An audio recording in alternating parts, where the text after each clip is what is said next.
धर्म प्रेमी बंधुओं, आप सभी को जय जिनेंद्र। आपके सहयोग से यह चैनल आगे बढ़ रहा है। आप सभी का सहयोग इसी तरह मिलता रहे। आप सबका धन्यवाद। आप इसको चैनल को लाइक करें, सब्सक्राइब करें, शेयर करें। मेरे इस चैनल में वरांग कुमार चरित्र का वर्णन चल रहा है। 4 सर्ग हमने स्वाध्याय कर लिए हैं। आज 5वें सर्ग का स्वाध्याय आरंभ होगा। पिछले सर्ग में हमने पढ़ा था कि कर्म मुनिराज वरदत्त जो केवल ज्ञानी हैं, नेमिनाथ भगवान के से दीक्षित हैं और वह उत्तम नगर के उद्यान में सत्संग पधारे हैं और राजा धर्मसेन ने मुनिराज से प्रश्न किया कि कर्म क्या है, कसाय क्या है, उनकी प्रकृति क्या है, उनका समय क्या है, बंध क्या है, और इन सब बातों पर मुनिराज प्रकाश डाल रहे हैं। कल के उसमें हमने पढ़ा कि कर्म का बंध कब होता है, कैसे होता है और कितने समय के लिए होता है और कैसे हम इससे छूट सकते हैं, उसके आगे का हम पढ़ेंगे। आज चतुर्गति का क्या है कारण। सर्वप्रथम मंगलाचरण करते हैं। नमे श्री वर्धमानाय निर्धूत कललात्मने सालूकाणां तिलूकाणां यद विद्या दर्पणाय ते सर्वे श्रोत्रा सावधानतः श्रवन्तु। पंचम सर्ग। दुर्धर तप करके केवली पद को प्राप्त सभी कर्म विजेता तीर्थंकरों ने कहा है कि आकाश द्रव्य सब जगह व्याप्त है और अनंत है। इसी व्यापक आकाश के मध्य में यह जीवलोक स्थित है। जीवलोक का आकार और स्थिति दोनों अत्यधिक सुव्यवस्थित है। जीवलोक का नीचे का भाग, जिसे पाताल लोक या अधोलोक के नाम से पुकारते हैं, वह बेत के बनाए हुए मूढ़े स्टूल के समान है, अर्थात नीचे काफी चौड़ा और ऊपर अत्यंत संकड़ा है। बीच का भाग या मध्यलोक सांझा के आकार का है, झांझ के आकार का है। यूँ समझिए कि उथला और गोल तथा ऊपर का भाग स्वर्गलोक ऊर्ध्वलोक की बनावट खड़े मृदंग की जैसी है। संक्षेप में यही तीनों लोकों का आकार है। त्रियंच लोक या मध्यलोक के विस्तार के का नाप मान करके उसे एक राजू प्रमाण माना गया है। इसे एक राजू के अनुसार तीनों लोकों की सम्मिलित ऊंचाई को 14 राजू प्रमाण कहा गया है।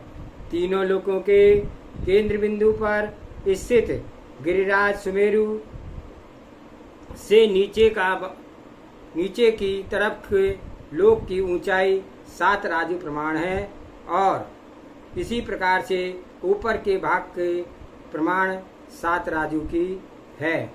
फलतः सुमेरु के मूल में स्थित 8 प्रदेश और ही ऊर्ध्व और अधोलोक के बीच का ठीक केंद्र स्थल है। इस संपूर्ण जीवलोक को घनोदधि बात बलय, घन बात बलय और तनु बात बलय, इन तीनों बात बलय ने हर तरफ से भली भांति घेर रखा है। यह वायु समूह भी समय अत्यंत भारी और घनाकार है।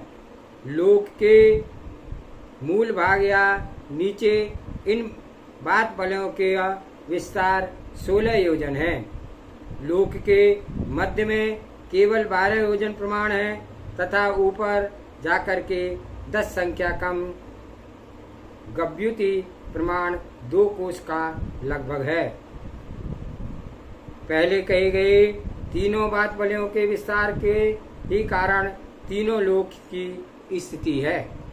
जीवलोक के आदि में अर्थात नीचे सब बात वलयों का विस्तार जो 16 कहा गया है, उसमें घनोदति बात वलय का विस्तार 7 योजन का है। घन बात वलय का केवल 5 योजन है और तनु बात वलय का 4 योजन प्रमाण कहा गया है। लोक के मध्य में बताए गए बात वलयों के 12 योजन प्रमाण विस्तार के घनोदधि बात वलय का विस्तार 5 योजन प्रमाण है, घन बात वलय का 4 योजन प्रमाण है और तनु बात वलय का केवल 3 योजन प्रमाण ही है। लोक के शिखर पर घनोदधि का विस्तार 2 गव्य प्रमाण है और घन बात वलय का 1 गव्युति 2 कोश है और अंतिम बात वलय का 1 कोश से कुछ कम है।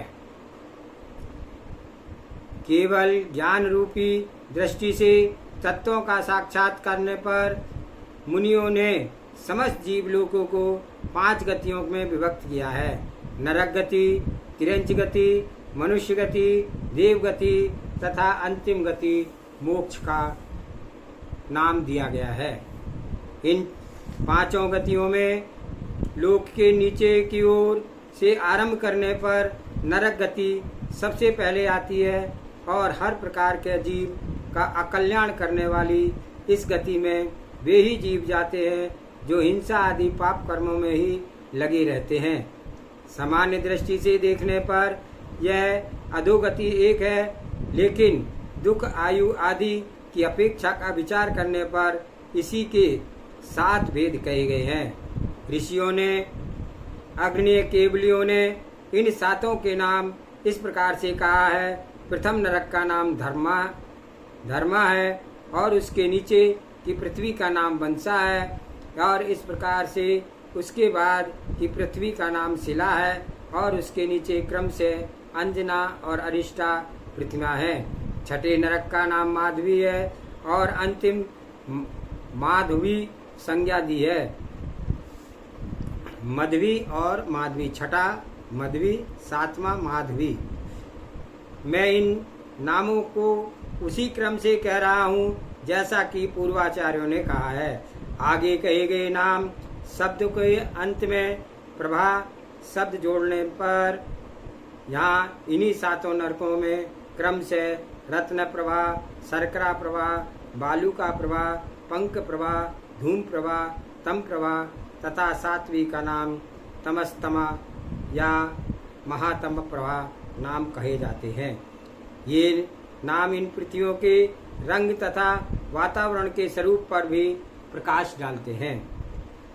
अत्यंत तापयुक्त इंद्र केंद्र के बिल, इंद्रक केंद्र के बिल दिशाओं में फैले तथा इधर उधर फैले प्रकीर्णक नारकियों के वास स्थानों के पूर्ण पटल पृथ्वी धम्मा में एक के नीचे एक करके 13 होते हैं और इसके आगे प्रत्येक पृथ्वी के 2-2 पटल घटते हैं, अर्थात वंसा में 11, शिला में 9, अंजना में 7, अरिष्टा में 5, मध्वी में 3 और माधवी में केवल 1। इन 7 नरकों में बने निवासों में जो संख्या भी रत्न प्रभा की 30 लाख, शर्करा प्रभा की 5 लाख वर्ग और 25 लाख और बालू प्रभा की 15 लाख, पंख प्रभा की 10 लाख, धूम प्रभा की 3 लाख और तमह प्रभा की 5 लाख कम 1 लाख और 5 कम 1 लाख और महातम प्रभा की केवल 5 ही है।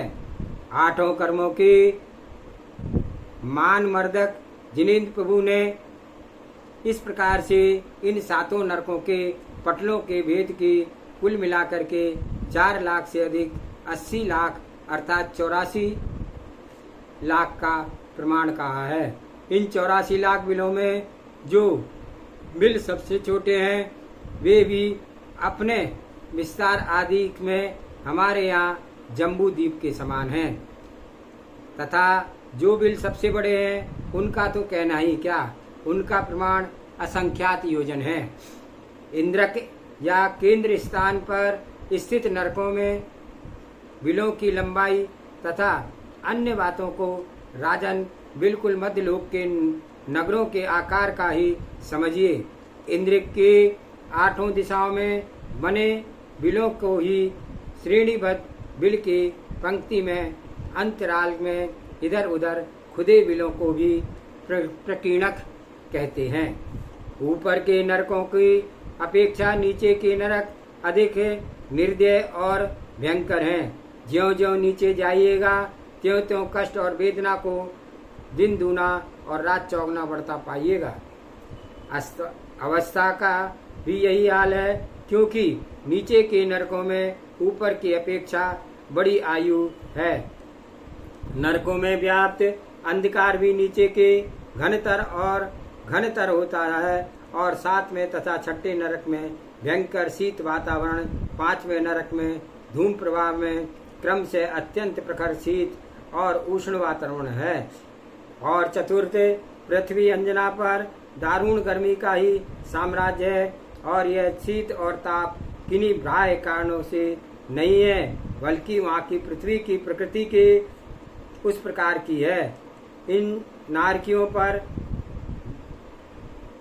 बीतने वाले दुखों का भयंकर शीत और दारुण ताप बाधाओं से उनके रंग रूप गंध और आकृति के 1000 प्रयत्न करने पर भी दूसरी उपमा नहीं मिल सकती है।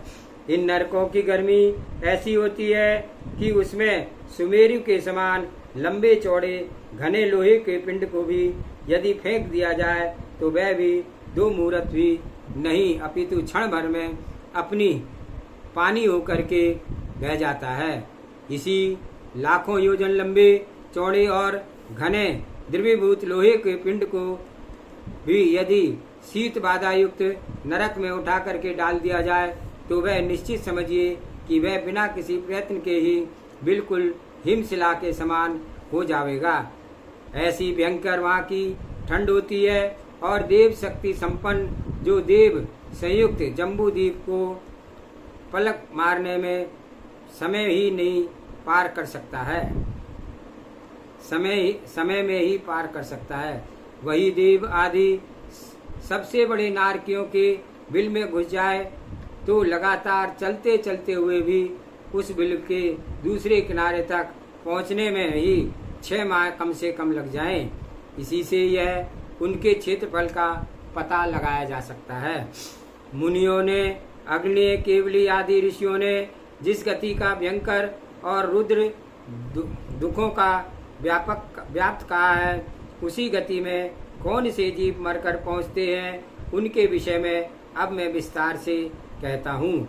जो हर समय दूसरों की द्रव्य या भाव हिंसा में लगे रहते हैं, झूठे वचन बोलने में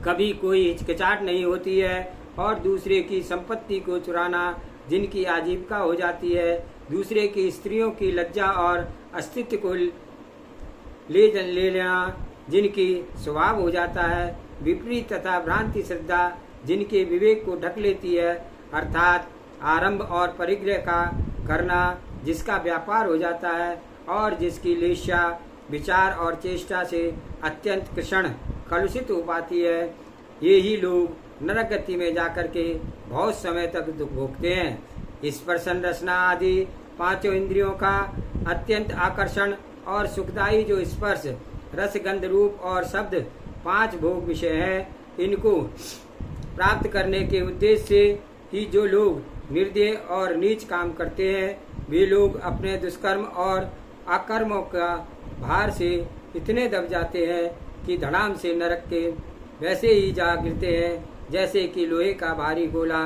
पानी में फेंक जाने पर जोर की आवाज करता है और रसातल में चला जाता है, ऊपर नहीं ठहरता है। इस प्रकार नरक में पहुंचकर कुछ जीव तो भट्टियों के समान आयुष स्थानों में पैदा होते हैं और दूसरे उन स्थानों पर उत्पन्न होते हैं जिनकी तुलना ऊंट की आकृति के बने भांडों से की जा सकती है। वे वहां पर नीचे मुख किए हुए उत्पन्न होते हैं और जन्म के क्षण के में असहाय वेदना को व्याकुल होते हैं। वे दुराचारी उत्पन्न होते ही वहाँ के प्रकर्ता को असह्य कष्ट पाते हैं और उसी से अशांत होकर के जन्म के स्थान पर से ऊपर को उचकते हैं और बार बार वहीं ऐसे गिरते हैं जैसे जलते भाड़ में तिल चट चट कर गिरते हैं। सभी नारकियों के रंग रूप भयावान होते हैं। वे सब अत्यंत दुर्बल होते हैं और आवेश में आकर के अपने बल का दुरुपयोग ही करते हैं और शरीर का असह्य दुर्गंध आती रहती है। उनका संस्थान शरीर का संगठन ऐसा उबड़ा खबड़ा होता है कि उन्हें कुंभज भी नहीं कह सकते हैं। सभी नपुंसक होते हैं और अत्यंत कटु तथा कठोर बातें करते हैं। उन सबको विभंग कुत्सित अवधि ज्ञान होता है। फलतः वे नारकियों को उत्पन्न हुआ देख कर ही उन्हें उनके प्रति अपने पूर्वव और वैर याद आते हैं और फलतः वे आपस में नए नारकी पर इस तरह हमला करते हैं और उनके साथ ही उनके हाथ ही अस्त्रों के समान तेज होते हैं और हाथ उठा करके नए नारकियों पर को धमकाते हैं, उन पर जोर जोर से गरजते हैं, गालियां देते हैं, निंदा करते हैं। दूसरे जन्मों में किए गए नूतन नारकियों के द्वारा दोषों और अपकारों को बकते हुए वे उन पर टूट पड़ते हैं और उन नारकी पूर्व जन्म में किए गए अपने अपराध और दोषों को याद आते ही वह भयंकर कांपने लगते हैं। शरीर ढीला पड़ जाता है और अपने विरोधी को आता देख करके भागना आरंभ कर देते हैं। दूसरे नारकी जो ही उन्हें भय से भागते देखते हैं त्यों ही वे जल्दी से आकर के पकड़ करके उनको रोक लेना चाहते हैं। परिणाम यह होता है कि वे और उग्र होकर के उनको डराते हैं तथा जिधर जिधर वे भागते हैं उनके पीछे पीछे दौड़ते जाते हैं। भय से भयभीत होकर के भागते हुए उन असहाय तथा सब प्रकार से उनके आश्रित नारकियों को तथा अंत में फाड़ ही डालते हैं तो उनके मर्म स्थल पर मूसलों से, मुद्गरों से, भालों से निर्दय होकर के बौछार करते हैं। उन पापियों के द्वारा निर्दय रूप से पीटे गए नूतन नारकी रोते हैं, विलाप करते हैं और सिर आदि अंगों के फट जाने पर वेदना को बेहल हो जाते हैं तथा मरे के होकर के पृथ्वी पर गिर पड़ते हैं। घायल और बेहोश होकर के जमीन पर गिरे उन नारकियों को तब सिंह, बाघ, हिरण, हाथी, गिद्ध, उल्लू, कौवा आदि पशु पक्षी अपने अपने लोहे के समान चोंचों से, दांतों से, नखों से और उन्हें खाते हैं। दूसरे नारकी उन्हें लोहे की कड़ाहों में डाल देते हैं और लोहे के सीकों में उन्हें खूब पहुँचते हैं। अंत में जब वे मांस, मिट्टी, मज्जा, अन्य रसों से लथपथ हो जाते हैं तो उन्हें मांस की तरह काट काट कर खाते हैं। अन्य निर्दयी नारकी उनकी जीभ, नाक, कान और आंख आदि अंगों को बलपूर्वक नोच लेते हैं। फिर उन सबको सिरा रूपी टांगों में गूंथ देते हैं और उष्ण शिलाओं पर फैला करके उन्हें सुखाते हैं। जो जीव बार बार दूसरों के हाथ पैर आदि अंग काट देते थे तथा मांस आदि खूब खाते थे उन्हें नारकी नीचे को मुख करके पटक देते हैं और उन्हें पुनः पुनः बिना विलंब के उनके खूब घुमाते हैं। जिसके बाद उनके हाथ पैर, नाक आदि का अंग अंग काट लेते हैं और जबकि उनके रक्त बहता ही रहता है तब भी उन्हें इकट्ठा कर लेते हैं। इसके बाद अपने मिथ्यात्व जन संस्कारों से प्रेरित होकर के और अंगों के बलिपूर रूप में दिशाओं में चढ़ा देते हैं और दूसरे नारकी अंगों को काट करके अपने भालों में फंसा लेते हैं और फिर जोरों से दौड़ते जाते हैं और उन अंगों को चक्कर ही तरह घुमाते हुए अन्य महापतित नारकी उन्हें ओखली में फेंक देते हैं और बाद में लगातार मूसल की मार से बिल्कुल चूर्ण कर देते हैं। वे इतने दयाहीन होते हैं कि नारकियों के दुर्गंध द्रव्य लेप से भी की तरह पीस डालते हैं तथा धान्य के समान दलते हैं। तीक्ष्ण शूलों के द्वारा आँखों को बेचते हैं और कांटों में फंसा करके आँखों को उपार लेते हैं। कुछ नारकी दूसरों को रखते पानी की तरह पी जाते हैं, जबकि शस्त्रों के मार से उनका सिर फूट जाता है।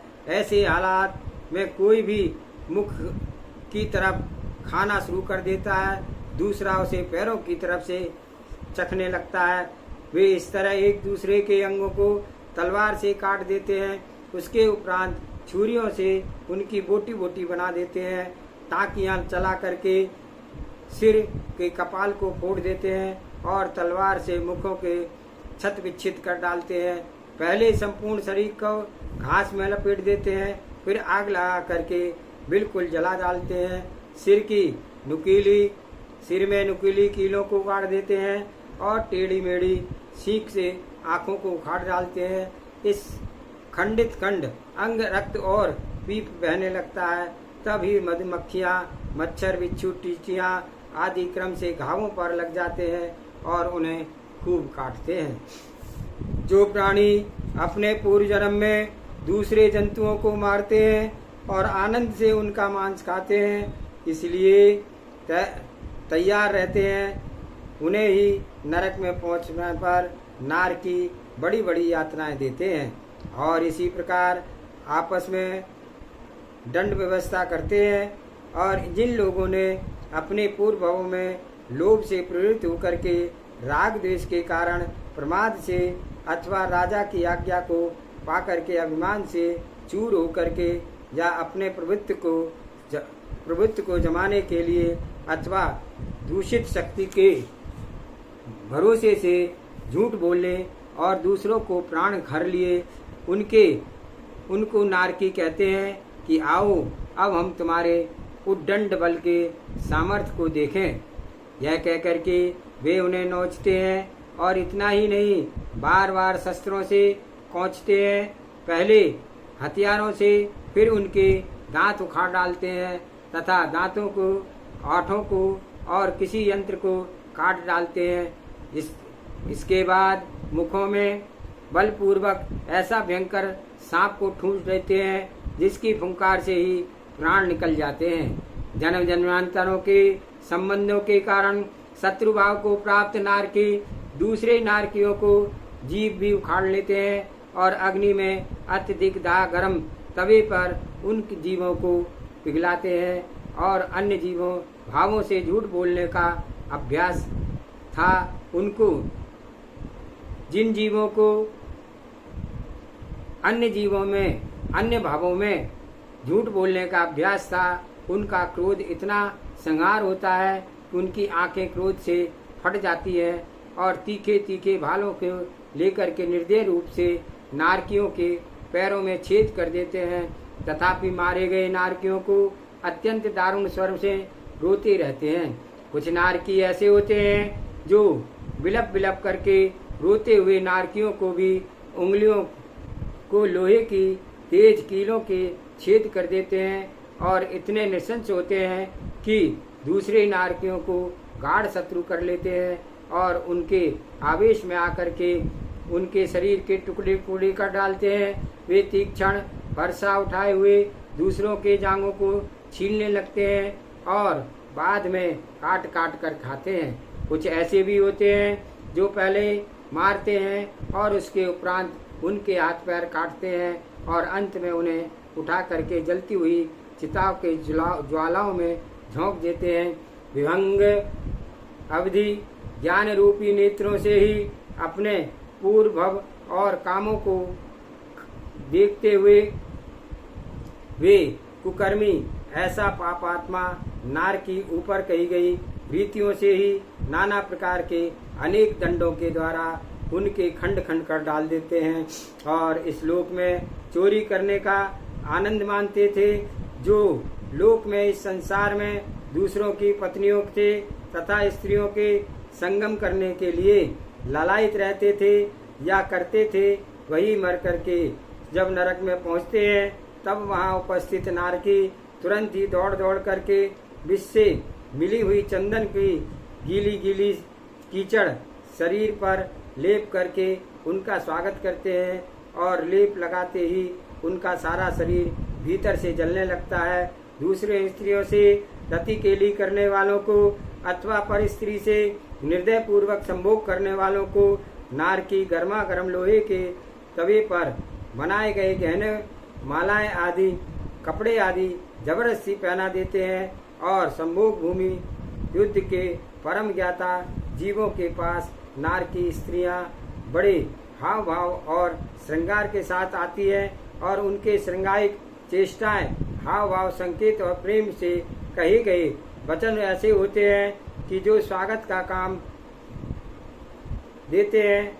इतना ही नहीं, वे स्त्रियां पूर्व जन्म में किए गए अनैतिक प्रेम और संबंधों आदि की प्रेरणा पाकर के उन नारकियों के मन में विशेष रूप से अपनी ओर आकर्षित कर लेती हैं। तब उन्हें अपने प्राण प्यारी समझ करके वे आलिंगन करते हैं, तो उनका आलिंगन करते ही ऐसा अनुभव होता है मानो सारा शरीर किसी ज्वाला से चिपट करके जल गया है।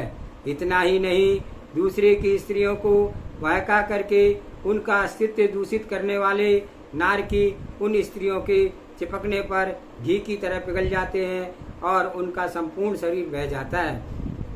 उस स्थान पर उस भाव में हम दोनों ने उस तरह से प्रेम लीलाएं और संभोग आदि किया था इत्यादि बातें वे पापी नारकी जीव कहते हैं और उसके बाद उन्हें ही यह नाना तरह के कष्ट देते हैं। उन्हें जिन्हें पूर्व में भी अनेक कष्ट दिए थे, कष्ट देने के लिए नारकी पर पुरुषों से प्रेम करने वाली स्त्रियों के सामने वे खूब गर्म लोहे के तवे के पुरुष बना देते हैं तथा पर स्त्रीगामी पुरुषों के आगे स्त्रियां बन करके खड़ी हो जाती है। इस तरह से आपस में आलिंगन से करके उन्हें खूब दुख देते हैं। जो मनुष्य भोगोपभोग की किसी भी काम में न आने वाले मुर्गा मुर्गी, मेढ़े, बिल्ली बिल्ला, नेवला नेवली, लावक, कुत्ता कुत्ती आदि ऐसे पशुओं को पालते हैं जो मानसिक और शारीरिक जीव के लिए सर्वथा निरर्थक है, जिनकी संसार भर में संपत्ति और विभव शैलियों का जितना धन और सामग्री है वह सब उसकी सब मुझे ही प्राप्त हो जाए, किसी दूसरे के पास थोड़ी सी भी शेष न रह जाए, ऐसी उत्कृष्ट इच्छा होती है। संसारिक संपत्ति और भोग सामग्री को प्राप्त करने के लिए आवश्यक सभी कुकर्मों की जो मनुष्य बड़े चाव से तत्परता से इच्छा करता है, वे जन्म जन्मांतरों को प्राप्त होने वाले दुखों को पार नहीं पाते हैं और बहुत लंबे समय तक नरक गति में ही सड़ते हैं।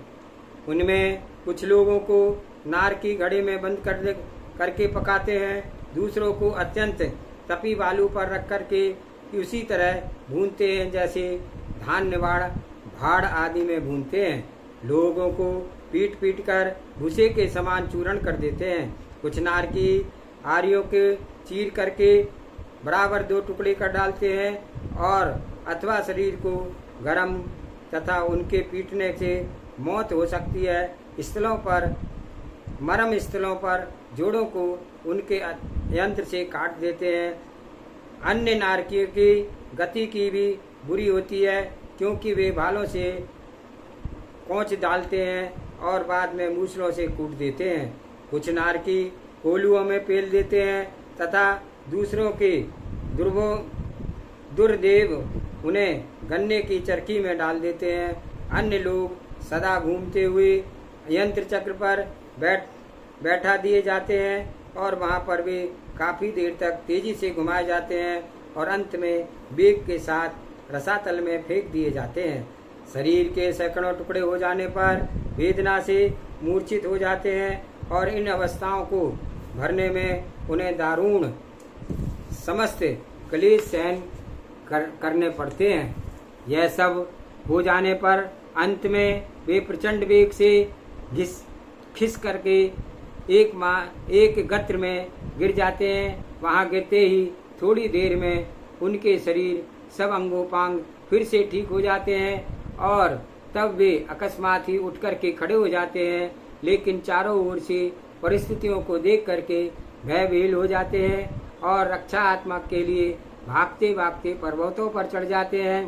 पर्वतों पर फेंके जाने के कारण से पत्थरों से घिस करके उनके सभी अंग गलने लगते हैं। फलतः दौड़ते जाते हैं और चिल्लाते रोते इस प्रकार से। इसके बाद पर्वत की गुफाओं में से सिंह बाघ आदि रीछ निकलते हैं और उन्हें अपना खाना बना लेते हैं। तब ये पहाड़ों से भागते हैं और नीचे आकर के देखते हैं कि कुछ लोग सुंदर भोजन कर रहे हैं और दूसरे लोग बढ़िया शरबत पी रहे हैं। वे स्वयं भी भूख और प्यास से चकनाचूर रहते हैं। धीरे धीरे चलने लगते हैं और उन लोगों का से भोजन पान मांगते हैं। लोग भोक्ता भी बड़ी त्वरा और आदर से उठते हैं और उन्हें मांगने वालों को विधि पूर्वक पैर धोने को जल देते हैं, अर्घ्य अर्पण करके स्वागत करते हैं। उसके उपरांत उनके शिष्टाचार और आवभगत को करते हैं तथा अंत में अत्यंत जलता हुआ आसन बैठने के लिए देते हैं। उस पर बैठते ही उनका हृदय भय से कांप उठता है, किंतु दुर्गति होती रहती है, क्योंकि अन्य नार की खूब गर्म किए हुए लोहे के गोलों को उनके टुकड़ों में बांट देने के बाद मुखों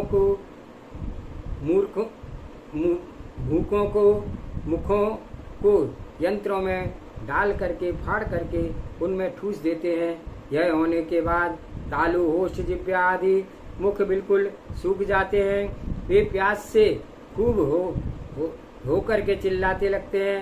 वे तब दूसरे निर्दयी नार की उनकी विनय विलाप और पुकार की परवाह न करके खूब तपाए गए तावे के द्रव्य पानी को उनके मुख में भर देते हैं और बलपूर्वक पिलाते हैं। वे नार के इतने हृदयहीन होते हैं और निर्दयी होते हैं कि उनका पता भी इसी सावधानी से लग जाएगा कि वे गर्मी में प्रतिकार करने पर का बहाना बना करके तड़पते नारकियों की गर्दन सावधानी से पकड़ लेते हैं और तुरंत ही जलते हुए पानी में पैर तक डुबो देते हैं। इतना ही नहीं, वे चारों ओर से रास्ता घेर लेते हैं और गर्म जल में तड़पते हुए नारकियों को जलचर भंवर आदि उनके उपद्रव्यों से भरी है और इनका पानी भी विषय में और इतना खारा है कि शरीर में जहाँ लगता है वहीं काट देता है। जब कोई अन्य गति ही नहीं रह जाती तो नदी में पड़े नारकी बड़े कष्टों को नदी के उस पार पहुँचते हैं। वहाँ पर फले फूले बगीचों को देखते हैं और शांति के लिए वन में घुस जाते हैं, परंतु ज्यों ही वन के नीचे बीच में पहुँचते हैं त्यों ही हवा क्रुद्ध हो जाती है और भीषण आंधी के रूप ले लेती है। तब वृक्षों के पत्ते गिरते हैं जो तलवार के समान काटते हैं। फल इतने भारी होते हैं कि मानो लोहे के गोले की, और फूलों में तो विष ही भरा होता है जो कि तुरंत ही प्राण ले लेते हैं। वृक्षों की उक्त मार से उनका सारा शरीर छद्म विच्छित हो जाता है, अंगों पांग कट जाते हैं। तब वे प्राण रक्षा के लिए ही ज्यों का त्यों वेदना असहाय हो जाती है उन पेड़ों पर चढ़ जाते हैं, लेकिन चढ़ करके बैठी वैसे ही धड़ाम से भूमि पर गिर पड़ते हैं। उस भूमि की कांटों से भरी रहती है और विष की ज्वाला धधकती रहती है। भूमि के विषय संचार से उनका समस्त शरीर जलने लगता है और वे अत्यंत करुण स्वर से बुरी तरह से रोते हैं, पर सब अर्थ सब व्यर्थ हो जाता है, क्योंकि वहाँ पर दीमक आदि कृमि अनेक शरीर के नष्ट कर डालती है और चींटियां जोर जोर से काटती हैं। इतना ही नहीं, काले काले कुत्ते आकर के उनको चीरना फाड़ना शुरू कर देते हैं। अशुभ कृष्ण काक उनका अंगोपांग नोच डालते हैं और काले काले कूट विषधर भीषण सर्प डस लेते हैं और विचित्र मक्खियां भी उनके रक्त को पी जाती है।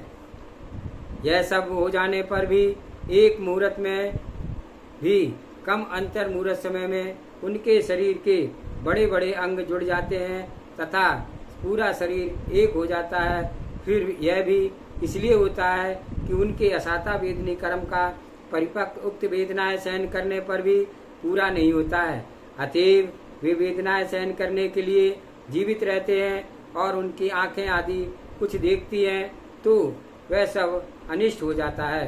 कानों के द्वारा सुने गए स्वर भी अत्यंत कर्णकटु और बुरे होते हैं। नाक से कुछ सूंघने पर वहाँ पर दुर्गंध में हो जाता है।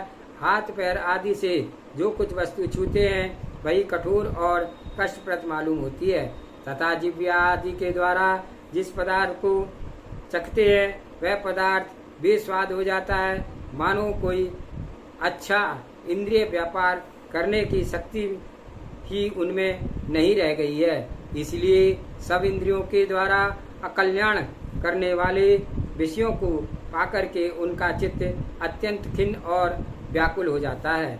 नरक लोक में मध्य लोक की भांति न तो ऐसे लोग मिलते हैं जिन्हें किसी के भले बुरे में कोई रुचि ही ना हो और न ही ऐसे सज्जन होते हैं जो मित्रता करें। हितैषी प्रियजन तथा बंधु बांधव की सब संभावना ही क्या है, वहाँ पर जिससे भी पाला पड़ता है वही अपकार करता है, फलतः सब शत्रु ही होते हैं। और वे तो कहना ही क्या कि असुर जाति के देवता प्रथम नरक से चौथे पर्यंत तक नारकियों को तरह तरह के कष्ट देते हैं और वे स्वयं क्रोध के आवेश में आकर के उन्हें हजारों पतनों की ओर ले जाते हैं। इस प्रकार स्वयं भी पाप को कमाते हैं और इन असुर कुमार के देवों के चित्र राग के द्वारा जुड़ाई हो जाता है।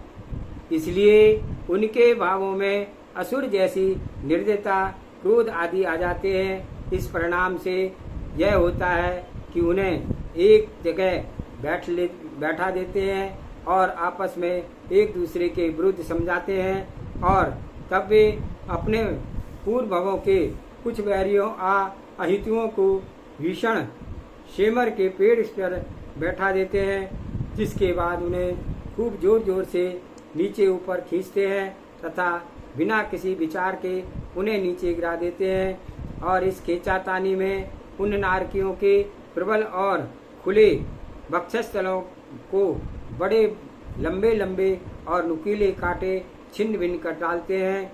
वे नीचे भी नहीं आ सकते क्योंकि उनके बैरी नीचे आग लगा देते हैं। यदि ऊपर जाते हैं तो कुशल नहीं है क्योंकि वहाँ राक्षस खा जाता है। गिद्ध आदि कौवे चोंचे मार मार करके नोच डालते हैं।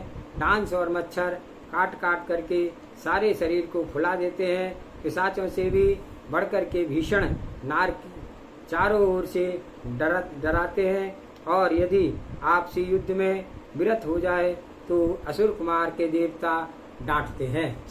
इस प्रकार से नरक अपने पूर्व जनों नारकी अपने पूर्व जन्मों में किए गए पापों के फलस्वरूप नाना प्रकार के दारुण दुख भोगते हैं। किंतु इतने ही नहीं, उनके कष्टों में अंत नहीं होता है, कारण कि वहाँ पर इतनी गर्मी ठंड दोनों असहाय होती है क्योंकि नारकी इसी तरह से उस से निकल सकें जिससे कि गर्मी बहुत पड़ती है। तथा उसके बाद मध्यलोक में ग्रीष्म ऋतु में तीक्ष्ण दोपहरी में उसे जलती ज्वाला में घुसेड़ दिया जाता है और जो निश्चित है कि वह अपने को सुखी समझता है। जिस बर्फ में पूर्ण शीत होती है, यदि वहाँ से किसी नारकी को निकाला जाए और हेमंत ऋतु में उसे बर्फ के ढेर में ताप दिया जाए तो इतना निश्चित है कि उस अवस्था में भी वह अपने को सुखी पावेगा। उनकी प्यास इतनी दाहक होती है कि यदि वह किसी तरह से सब समुद्रों को भी पी जाए तो भी प्यास की घटाघट पी जाएंगे। इतना पानी पीने पर संभव है कि उनका पेट भर जाएगा, पर प्यास की वह दाह और शांत नहीं होती है। तीनों लोगों में अर्पित फल फूल पत्ते आदि घास फूस वह यदि सब कुछ सर की नारकी पर पा जाए तो खा जाए तो उनकी भूख की ज्वाला जरा भी शांत नहीं होती है। इस प्रकार से नरक गति का वर्णन केवली मुनि ने किया और आज का स्वाध्याय यहीं पर समाप्त करते हैं। अगला स्वाध्याय कल करेंगे।